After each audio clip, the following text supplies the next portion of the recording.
bakalan masuk ke dalam map. Dan juga game kita yang ketiga untuk Geek versus Bigetron Alpha. Match point. Akankah ada Marky yang berhasil membuktikan dia bukan player ke-6 atau bahkan di sisi sebaliknya. Ada Geek Fam yang terkubur harapan di match yang pertama kali ini. Sementara dengan pergerakan Luke yang ngebawa Arlord, memang early yang agresif bisa dibawakan juga oleh Geek Fam. Oke, akhirnya kita melihat Super Ken kembali dengan Season Hunter-nya. Dan berbanding terbalik untuk sekarang malah Nile yang bermain dengan Master Assassin. Artinya apa? Artinya Nile mau main pick off, solo pick off kalau bisa 1v1 situation entah siapapun hero individual yang akan muncul dari Bigetron Alpha. Alright. Bahkan dengan emblem seperti ini dari seorang Kari juga ingin bermain cepat. Maksudnya early-nya dia juga tidak mau terlalu lama. Dia ingin punya landing yang unggul dari seorang Cloud. Karena Cloud ini akan lebih sustain Momo-chan. Kita tahu dengan keamanan yang dimiliki, tapi di sisi sebaliknya Marky ternyata lebih mengungguli dengan adanya emblem yang dia miliki. Sustain di early, tapi belum tentu. Di aramnya itu late-nya dia mampu bertahan Momo-chan. Dan bahkan scaling dari Geek Farm sendiri ya, space create yang harus dilakukan juga oleh pemain-pemain dari Geek untuk ke arah seorang Marky di sini diperlukan banget. Dan gimana caranya pemain-pemain dari Bigetron Alpha mendinai hal tersebut terjadi di 10 menit kita pertama? Kalau bisa dibilang dari segi rotasi yang dilakukan, Bigetron Alpha tadi dengan sedikit kerusuhan, malah kajanya bisa dimakan abis loh.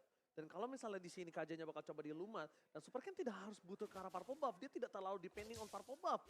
Di sisi sebaliknya, melihat ada rotasi yang dilepas dari seorang Link menuju ke arah bottom lane, tandanya langsung ada flicker telah dikeluarkan di tengah sana, membuat Super Fin tidak memiliki flicker, tidak ada power, dan belum memiliki defense judgment. Sedangkan Super Sorizo yang tadi sudah kita bicarakan di arah early draft, kalau dia memiliki grok untuk melakukan zoning out, ini udah mulai dilakukan tugasnya. Sementara dari Super Ken sudah kembali lagi mencoba untuk melakukan kontes di area turtle-nya dan sudah ada proses yang baik. Setelah dikeluarkan, Luke bakal coba dimakan, first blood telah berhasil didapatkan. Tapi ternyata di sana power of retribution di tangan dari Super Ken. Tempest of Fate menuju ke arah belakang tidak bisa membuat seorang Nile untuk mendapatkan turtle dan bahkan kemungkinan besar Nile akan kehilangan purple buff-nya. Karena udah mulai langsung diinvasi begitu saja. Setelah ada objektif turtle yang berhasil diamankan oleh Bigetron Alpha, Baloi masuk. Satu buat area revenge, namun kali ini di area depannya ditahan. Super Ken berhasil menghindari damage dan dapat satu point kill. Menghindari damage dari seorang Tyron Rage.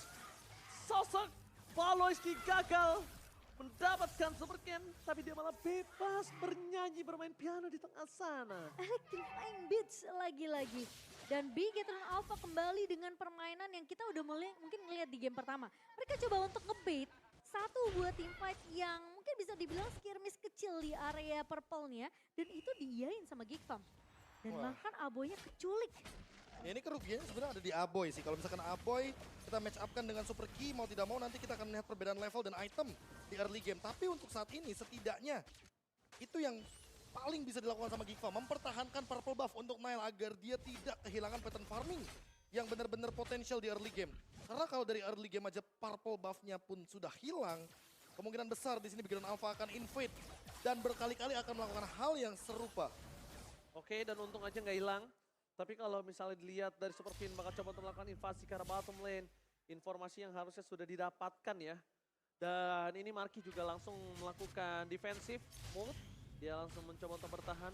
Tapi nampaknya ada yang mengikuti Super Ken. Informasi telah diberikan. Driven Judgment telah didapatkan. Paloski akan coba dimakan bulat-bulat. Super Ken dengan sangat instan menuju ke arah seorang Aboy. Tidak ada cover menuju ke arah seorang Super Saiyan. Tapi nampaknya Super Saiyan juga akan menjadi korban keganasan dari Geek Farm.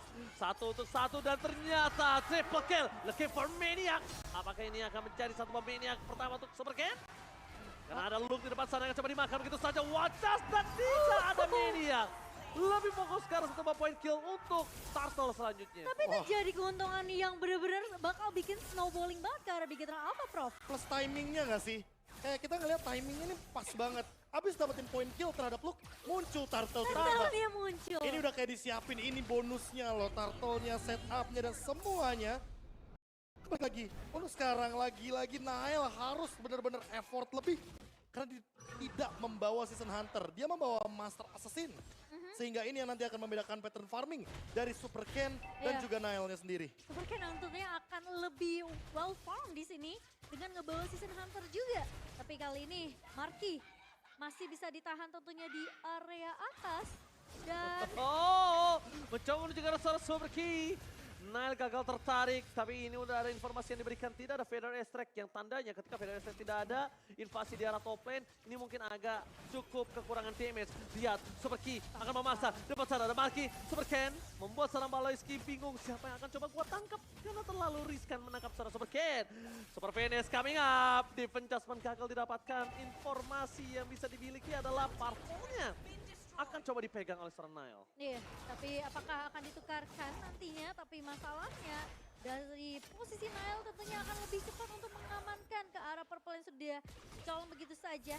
Tapi dari seorang Nile kali ini bakal coba di cover oleh seorang Luke. Yang dimana Ki sudah mulai berjalan juga. Sorizo udah memotong dari area bawah dan Nile dipukul mundur secara tidak langsung dengan satu buah Power of Nature dari seorang Sorizo. Masalahnya Nile sekarat dalam maut.